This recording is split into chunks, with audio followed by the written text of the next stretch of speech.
Welcome. तो हम लोग इस वीडियो में देखेंगे क्लास 8 का साइंस जो जंतु में जनन चैप्टर का नाम है। ठीक है, क्लास 8 का ये है। ठीक है, क्लास 8 का चैप्टर नंबर 8 है, 8वां क्लास का अध्याय 8 है जो जंतु में जनन। ये हम लोग का ये चैप्टर का नाम है और ये हम लोग विज्ञान देख रहे हैं।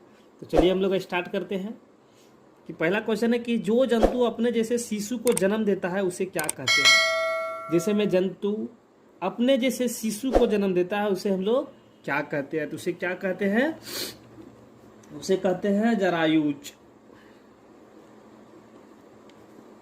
जरायुज कहते हैं। ठीक है, क्वेश्चन नंबर 2 देखते हैं। उससे पहले अगर आप हमारे चैनल पे न्यू है तो चैनल को सब्सक्राइब करना ना भूलें और कर दें। उसके बाद फिर आप वीडियो अंत तक देखें। देखिए इसमें बहुत इंपॉर्टेंट क्वेश्चन, 20 इंपॉर्टेंट क्वेश्चन हम इसमें बनाए हैं। इसी के अंदर से आपके एग्जाम में पूछा जाने की संभावनाएं हैं, लेकिन 100% है कि इसी से आने वाला है। चलिए क्वेश्चन नंबर 2 देखते हैं, लेकिन चैनल को सब्सक्राइब करना ना भूलें, चैनल को सब्सक्राइब कर देना है। जो जंतु अंडा देता है उसे क्या कहते हैं। जो जंतु अंडा देता है उसे क्या कहते हैं, क्या कहते हैं, अंड परजक, अंड परजक कहते हैं। ठीक है, तीसरा है कि जीवों में जनन की कितनी विधि होती है। जीवों में जनन की कितनी विधि होती है, तो इसका 2 होता है। ठीक है, 2 विधि है। पहला है लैंगिक और दूसरा है अलैंगिक। पहला क्या है, लैंगिक, और दूसरा है अलैंगिक। ठीक है, जो 2 विधि से मतलब कि यहाँ पे जन्म होता है, जीवों में जो जनन होता है वो 2 विधि से होता है, एक लैंगिक एक अलैंगिक। अब देखिए यहाँ पे क्वेश्चन नंबर 4 देखते हैं कि एक कोशिकीय जीवों का एक उदाहरण दीजिए। एक कोशिकीय जीव का एक उदाहरण मांगा गया है, तो हम लोग इसमें अमीबा का उदाहरण दे देते हैं। ठीक है, अमीबा एक कोशिकीय जीव है। अब फिर चलिए हम लोग क्वेश्चन नंबर 5 देखते हैं कि 5 में क्या है कि अमीबा में कैसे जनन होता है। अमीबा में जो जनन होता है वो कैसे होता है, तो कैसे होता है अमीबा में जनन, द्विखंडन विधि द्वारा।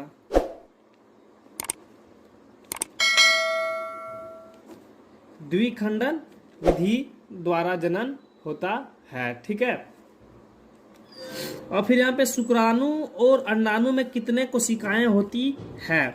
तो शुक्राणु और अंडाणु में जो कोशिका की संख्या होती है वो कितनी कोशिका, 1 होती है। ठीक है, एक कोशिका होती है। शुक्राणु और अंडाणु में कोशिका की संख्या कितनी होती है, 1 कोशिका होती है।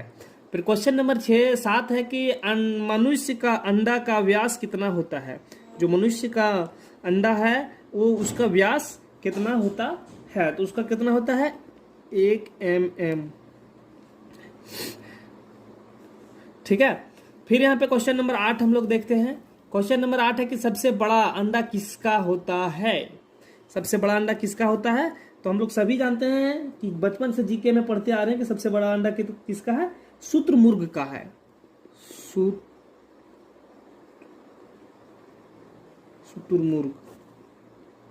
शुतुरमुर्ग का है। ठीक है, सबसे बड़ा अंडा, बचपन से हम लोग पढ़ते आ रहे हैं।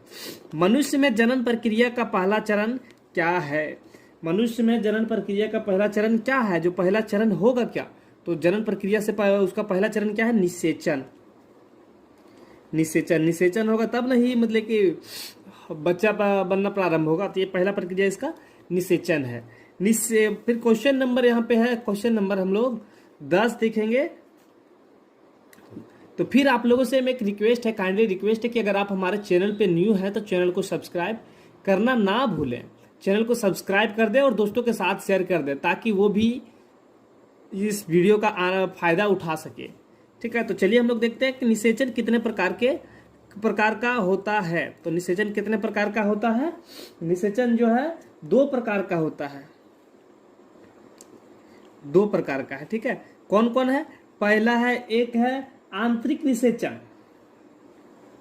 ठीक है, क्या है, आंतरिक निषेचन, जो शरीर के अंदर होता है। ठीक है, जैसे इसका आंतरिक निषेचन में हम लोग इसमें आंतरिक निषेचन है। ठीक है, पहला तो इसमें से जैसे में उदाहरण होता है मनुष्य में जो निषेचन होता है, कुत्ते में जो निषेचन होता है, ये सब जो निषेचन है वो आंतरिक निषेचन है। और दूसरा है बाह्य निषेचन, ठीक है, बाह्य निषेचन। बाह्य निषेचन में क्या है कि जैसे में मछली का अंडा जो होता है मतलब कि मछली कहाँ पे पानी में अंडा देती है, फिर उसमें जो नर होते हैं वो शुक्राणु छोड़ते हैं, फिर जाके उस अंडे में जाके से मिलता है, उसके बाद फिर वहाँ से निषेचन होता है। ये बाहरी निषेचन है, ठीक है, ये खास करके जल में ये निषेचन होता है। फिर यहाँ पे क्वेश्चन नंबर है कि IVF का पूर्ण रूप क्या है। तो IVF का पूर्ण रूप क्या है कि इनवाइट्रो फर्टिलाइजेशन, ये ठीक है, ये इसका पूर्ण रूप होता है। फिर यहाँ पे क्वेश्चन है कि विश्व में प्रथम सफल परखनली शिशु कौन थे। जो विश्व में प्रथम परखनली शिशु जो था वो कौन थे, तो कौन थे?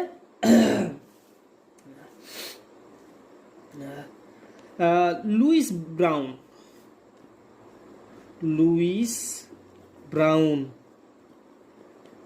लुइस ब्राउन थे जो प्रखनली शिशु थे, प्रथम, विश्व का प्रथम प्रखनली शिशु था। जो ये कब किया गया था? ये किया गया था 1978 में। जो 1978 में इसका एक्सपेरिमेंट किया गया था, ये तब हुआ था, ठीक है, 1978 में। लुइस ब्राउन जो विश्व का प्रथम सफल प्रखनली शिशु थे। और दूसरा यहाँ पे क्वेश्चन है कि भारत के प्रथम सफल प्रखनली शिशु कौन थे। तो भारत के प्रथम सफल प्रखनली शिशु कौन थे? दुर्गा। कौन थे? दुर्गा। जो ये भी 1978 में हुआ था, ठीक है, 1978 में हुआ था। और इससे जो है मतलब कि लुइस ब्राउन से 67 दिन का ये छोटा था, 67 दिन के बाद हुआ था। दुर्गा, जो दुर्गा हुई थी वो 67 दिन के लुइस के बाद हुआ था, मतलब 67 दिन का ये छोटी थी। तो चलिए नए आगे हम लोग देखते हैं क्वेश्चन नंबर, चलिए क्वेश्चन नंबर 14 हम लोग देखते हैं। उससे पहले आपसे रिपीट कर रहे हैं, रिक्वेस्ट है कि अगर आप हमारे चैनल पे न्यू हैं तो आप चैनल को सब्सक्राइब करके हमारे साथ आप जुड़ जाइए। तो चलिए क्वेश्चन नंबर आगे कि मुर्गी के अंडे को चूजा बनने में लगभग कितना सप्ताह लगता है। तो कितना सप्ताह? 3 सप्ताह लगता है, ठीक है, 3 सप्ताह लगता है। या फिर ये आप कह सकते हैं कि लगभग 21 दिन, लगभग 21 दिन लगता है, ठीक है, लगभग 3 सप्ताह या लगभग 21 दिन ये होता है। क्वेश्चन नंबर है कि सर्वप्रथम विकास किस क्लोन कि सर्वप्रथम किसका क्लोन बनाया गया था। तो सर्वप्रथम किसका क्लोन बनाया गया था? जो बनाया गया था भेड़ का क्लोन बनाया गया था। कब बनाया गया था? इससे क्वेश्चन बनेगा कब बनाया गया था। तो ये 5 जुलाई 1996 में, ठीक है, 5 जुलाई 1996 को ये बनाया, मतलब कि ये क्लोन जो बनाया था 5 जुलाई 1996 को बनाया गया था। फिर इससे क्वेश्चन बन सकता है आपका कि इसको किसने बनाया था। तो किसने बनाया था? तो इयान विल्मट और उसके सहयोगी ने, ठीक है, और उसके सहयोगियों ने मिलकर इसका बनाया गया था। उसका जो नाम रखा था, जो क्लोन, ये जो मेरा भेड़ के एक्सपेरिमेंट किया और भेड़ का जो नाम था, पूछा जा सकता है क्वेश्चन में कि ये जो क्लोन बना था उस क्लोन का नाम क्या। सर्वप्रथम किसका क्लोन बनाया गया था भेड़ का, उस क्लोन का नाम क्या रखा गया था। तो उस क्लोन का नाम क्या रखा गया था? डोली। क्या रखा गया था? डोली, सॉरी, होली नहीं, डोली। उसका नाम डोली रखा गया था। और ये जो इसकी मृत्यु हुई थी, जो मृत्यु हो गया था 14 फरवरी 2003 को। 14 फरवरी 2003 को इनकी मृत्यु हो गया था। ये डोली जो रखा गया था ये भेड़ का, इसका मृत्यु 14 फरवरी 2003 को हो गया था। तो इससे देखिए 4-5 क्वेश्चन आपका बन जाएगा। तो इसको आप अच्छे से समझिएगा और अच्छे तरीके से इसको आप डील कीजिएगा। चलिए तो क्वेश्चन नंबर हम लोग आगे देखते हैं कि क्वेश्चन 16 है कि हाइड्रा में किस विधि द्वारा जनन होता है। तो हाइड्रा में किस विधि द्वारा जनन होता है? मुकुलन विधि द्वारा। मुकुलन विधि द्वारा, ठीक है, मुकुलन विधि द्वारा हाइड्रा में जनन होता है। तो चलिए हम लोग क्वेश्चन नंबर आगे देखते हैं कि क्वेश्चन नंबर 17 है कि आंतरिक निषेचन कहाँ होता है। आंतरिक निषेचन कहाँ होता है? तो आंतरिक निषेचन कहाँ होता है, ये क्वेश्चन पूछा जा सकता है। ठीक है, कहाँ होता है, तो जो मादा होते हैं, मादा के शरीर के अंदर में, मादा के शरीर में, मादा के शरीर में होता है। ठीक है, आंतरिक निषेचन।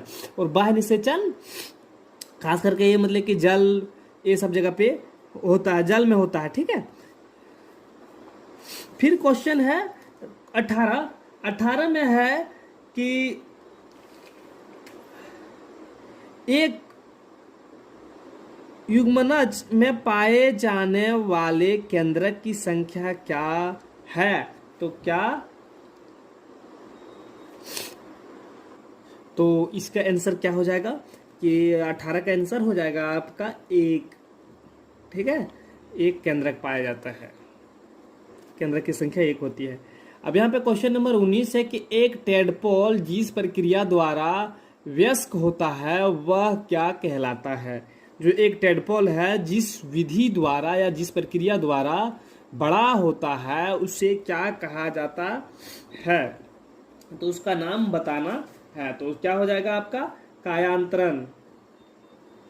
कायांतरण जो हम लोग, ये जो है चैप्टर नंबर हम लोग पीछे जो देखे थे, जो मतलब ये हम लोग का था बायोलॉजी था, उसमें हम लोग ये क्वेश्चन एक बार और रिपीट किए थे। ठीक है, तो क्वेश्चन ये मानिए कि ये इम्पोर्टेंट है। अगर एग्जाम में नहीं पूछा गया है तो मानिए कि ये बहुत इंपॉर्टेंट है, एग्जाम में पूछा जा सकता है। अब क्वेश्चन नंबर लास्ट जो है, मुर्गी अंडे के ऊपर क्यों बैठती है। जी हाँ, जो मुर्गी जो है, हम लोग अगर आप देहात से हैं तो जो मुर्गी है, बच्चा चूजा खोलने से पहले वो अंडे के ऊपर क्यों बैठती है। तो ये क्वेश्चन है, क्यों बैठती है।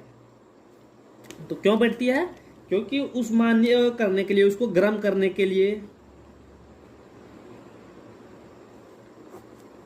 उस्म्यान करने के लिए। ठीक है, उस्म्यान करने के लिए ये बैठती है। तो ये 20 क्वेश्चन जो हमने निकाला है, आप देख सकते हैं कि ये आपका टोटल जो बुक है, टोटल बुक रिवीजन हो जाएगा इस 20 क्वेश्चन को अगर आप देख लेंगे तो।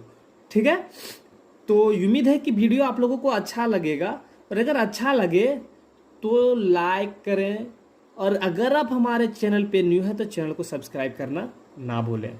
आपसे काइंडली रिक्वेस्ट है कि आप चैनल को सब्सक्राइब कर दें। ठीक है, तो चलिए हम लोग फिर मिलते हैं इसी तरह का वीडियो लेकर। तब तक हम आपसे अलविदा लेते हैं। उससे पहले रिपीट कर रहे हैं कि अगर आप हमारे चैनल पे न्यू हैं तो चैनल को सब्सक्राइब करना ना भूलें। तो चलिए फिर मिलते हैं।